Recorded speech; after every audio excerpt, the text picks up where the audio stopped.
don't forget to think about this when you're implementing your strategic plan. So my name's Anthony Taylor, and today I want to talk to you about a critical piece of the strategic planning puzzle that will dictate your team's certainty and ability to implement your plan. And it's fundamentally resource allocation as it relates to your implementation. So my name is Anthony. I facilitate strategic planning sessions, and our team supports implementation of strategic plans for organizations around Canada and the US. And if you're a CEO today, I want to talk to you about important considerations for resource allocation for your strategic plan. So let's kind of take a step back. Let's imagine that you and your team went through the process of creating a strategic plan, whether you did that virtually or online. And you've got your vision of where you want to get to in 3 years. You've got your mission and purpose. You've got your top 3 strategic priorities. You've got all of your goals within each of those priorities, and you've got your actions. And that's kind of like an ideal strategic plan setup. You also have your communication plan on how you're going to roll that out and what you're going to do to stay on top of it. In another ideal world, you have, regular check-ins for your strategic plan. You've allocated, when your team is going to meet. You've probably attached some budget for meeting space and for professional services support and for accountability and follow-up, etc. So those are all the stuff and all the things that you need to do. Now, what you might not have considered, and maybe because it's not just your lens, is how much it's going to cost you to accomplish your strategic plan successfully. So you have your kind of, your fixed costs, your day-to-day, everybody's salary, all of your time, et cetera, et cetera. But then all of the elements of your strategic plan are going to cost you money. Now, when I say they're going to cost you money, they're going to cost you time, they're going to cost you energy, they're going to cost you focus.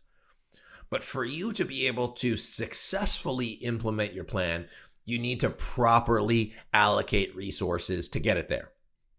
So one of the analogies that I think about is say, hey, let's say you're in a vehicle and you need to drive 500 miles, okay? Well, if you only have enough money to do 300 miles worth of gas, what's going to happen? Either you make a plan to make more money to pay for the gas to get you where you want to go, or you need to scale back your vision. And so what I'm trying to share this for is so that as you go through your planning process and you set that big picture vision, that you and your team have the same expectations and understandings as to what it's going to take to get you across the finish line and beyond that.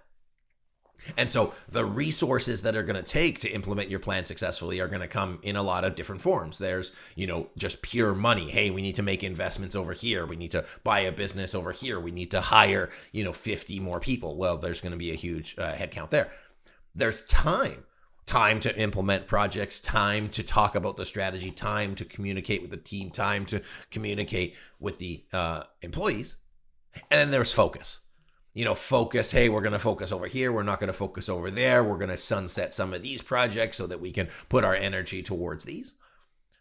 And so all of these need to be considerations to make sure that you're sufficiently giving your team the resources to implement the plan. If you're under-resourcing your team, then you're going to be frustrated because you're not going to get success. They're going to be frustrated because they're not set up for success either. And then both of you are going to be frustrated at, not because the plan was bad, it's because the resource allocation was bad or not sufficient to help you accomplish your goals.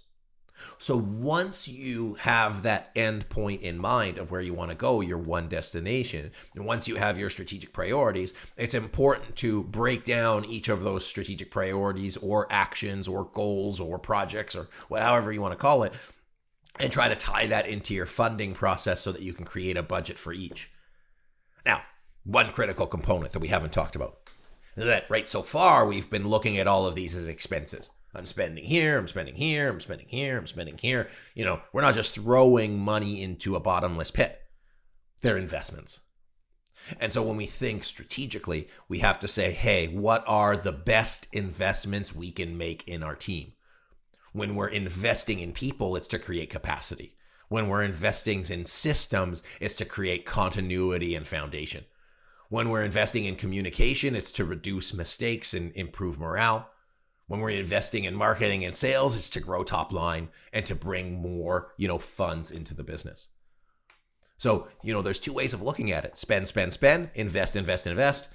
And however you approach that is going to determine how ready you are to be able to accomplish your strategic plan.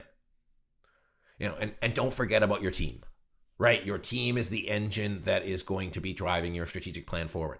And if you're not investing in their ability, if you're not investing in their capacity, if you're not investing in your team's time to work on the plan, well, it's going to be not very likely that you're going to accomplish your goals, because they're going to be at this level and they need to be at that level.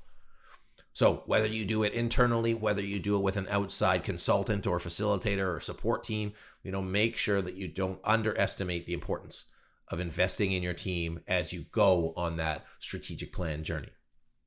So for you and your CFO to feel happy, make sure that you tie in your budgeting process, your resource allocation process to your strategic priorities and your vision.